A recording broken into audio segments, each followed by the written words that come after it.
Bienvenidos al episodio de hoy, en el que trataremos un tema crucial en la atención médica, especialmente para nuestros pacientes más vulnerables. Hoy hablaremos sobre la conciliación farmacológica, la polifarmacia en personas mayores y la cascada de prescripción en geriatría. ¿Qué errores cometemos? ¿Cómo podemos mejorar esos procesos? Contamos con expertos en la materia. Nos acompaña el Dr. Robinson Trujillo, especialista en epidemiología de la Universidad Antonio Nariño, y nuestros futuros colegas, la doctora Iraxe, el Dr. Anderson y el Dr. Alejandro. Un placer tenerlos aquí. Doctor Trujillo, para empezar, ¿nos puede explicar qué es la conciliación farmacológica y por qué es tan importante, sobre todo en pacientes con múltiples enfermedades crónicas? Muchas gracias por la invitación. Bueno, con respecto a la conciliación farmacológica y por qué es importante, pues debemos entender que la conciliación farmacológica se refiere al proceso de comparar la lista de medicamentos que un paciente toma de manera habitual con las prescripciones nuevas que le estamos indicando. Cada vez son más frecuentes los pacientes con enfermedades crónicas y múltiples patologías, pues van a presentar este tipo de requerimientos con mayor frecuencia. Esto, sumado a la polifarmacia, hace que sea fundamental asegurarnos de que no haya omisiones, duplicidades o interacciones farmacológicas. La conciliación puede hacerse a través de entrevistas clínicas o revisando la historia clínica de manera juiciosa, y puede ser realizada tanto por médicos como también por enfermeras o el personal de farmacia también, cuando se tienen el listado de medicamentos que les estamos solicitando a ellos. Sin embargo, todavía no existe una metodología estandarizada para poder determinar todos los casos y cómo se debe hacer. Es por esto que es responsabilidad de todos nosotros, y más como clínicos, pues realizar este tipo de análisis en cada paciente. Exacto, y como lo mencionaba el doctor Trujillo, en servicios de urgencias, por ejemplo, se ha desarrollado el método FASTER. Este nos sirve para dar un enfoque sistemático de la conciliación en entornos tan dinámicos. Es especialmente útil porque los errores de medicación son más comunes de lo que nos gustaría, y en pacientes con múltiples patologías los riesgos son considerablemente más grandes. Gracias, doctores. Ahora hablemos de un concepto estrechamente relacionado, la polifarmacia. Doctor Anderson, ¿cuáles son los mayores desafíos cuando tratamos a personas con múltiples medicamentos?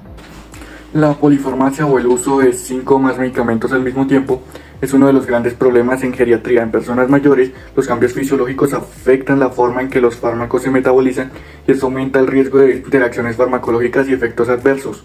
A menudo los pacientes reciben prescripciones de diferentes especialistas, lo que puede crear una cascada de prescripción, en la que cada medicamento trata los efectos secundarios de otro en lugar de detener el problema de raíz.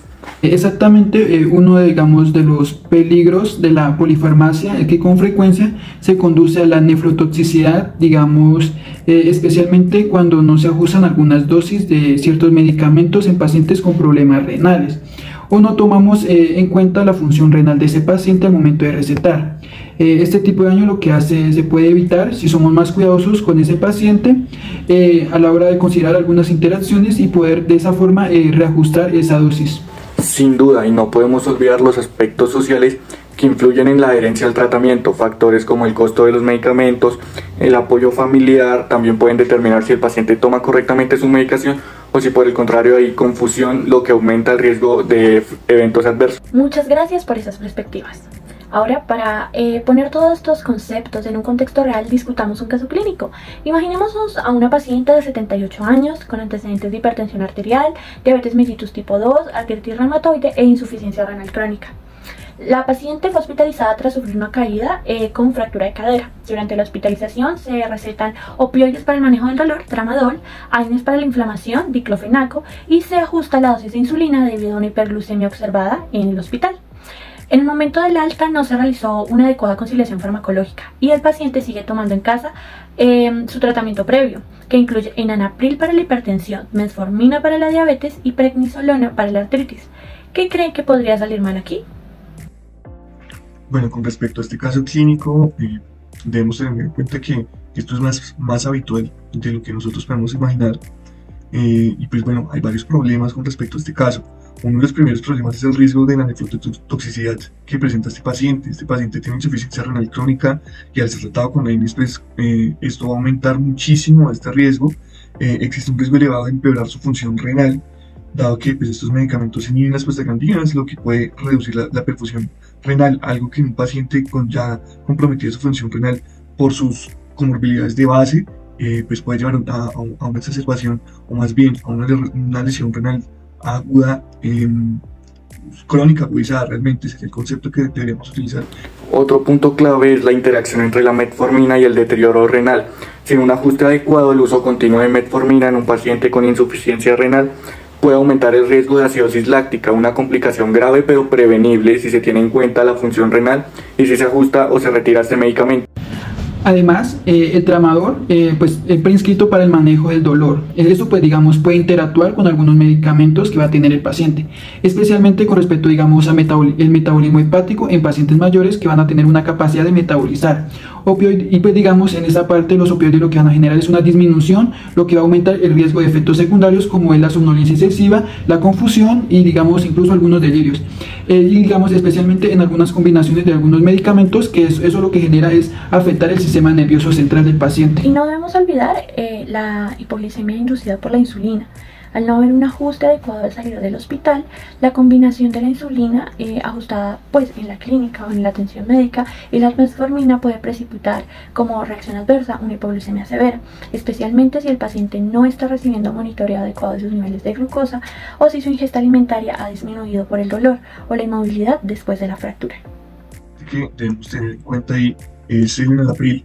Y este tipo de antihipertensivo en pacientes con insuficiencia renal, como el que tenemos en este caso, puede empeorar la función renal asociada a todos los medicamentos. Entonces, pues, a su vez también hay que ajustar la dosis del medicamento para evitar los riesgos de complicaciones hidroelectrolíticas, lo que es potencialmente mortal si no se asocia. Pues, en este paciente particular, si no hacemos los ajustes correspondientes, podemos llegar a presentar una urgencia dialítica como la peor complicación que podría ser para esta. Este caso también ejemplifica una posible cascada de prescripción. Si el paciente desarrollara hipercalemia o una acidosis láctica por la metformina y el enalapril, y los médicos podrían prescribir más fármacos para controlar esos efectos secundarios sin abordar el problema de raíz, que es el uso inadecuado o excesivo de estos medicamentos en un paciente con múltiples comorbilidades. Bueno, digamos, la falta de una conciliación farmacológica adecuada también podría resultar la omisión, digamos, de algún cierto medicamento crucial, como digamos es el manejo de la diabetes y de la hipertensión, pues que en gran parte son condiciones crónicas que pueden afectar o descompensar al paciente rápidamente si, digamos, no se monitorea de forma adecuada y se reajusta o lo ajustan a un buen tratamiento. Y aquí es donde un enfoque integral es vital. No solo debemos ajustar la dosis de los medicamentos según la condición renal del paciente, sino también considerar intervenciones extras que no sean farmacológicas para evitar la polifarmacia innecesaria. Por ejemplo, en lugar de aumentar la cantidad de medicamentos para controlar la arteritis, lo que podemos hacer es enfocarnos en los cambios en el estilo de vida, la dieta antiinflamatoria y la actividad física adaptada para reducir la carga de fármacos. Bueno, y para cerrar este episodio queremos destacar un tema crucial para la seguridad del paciente: la conciliación de la medicación, de lo que ya hemos venido hablando. A menudo los errores de medicación se dan cuando hay una falta de información clara y actualizada sobre los medicamentos que el paciente está tomando antes de ser ingresado. Y es que más de un tercio de los eventos adversos relacionados con medicamentos son evitables.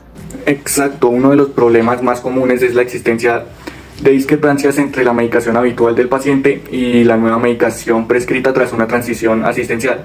Estas discrepancias no siempre son intencionadas y en muchos casos pueden tener un impacto clínico importante.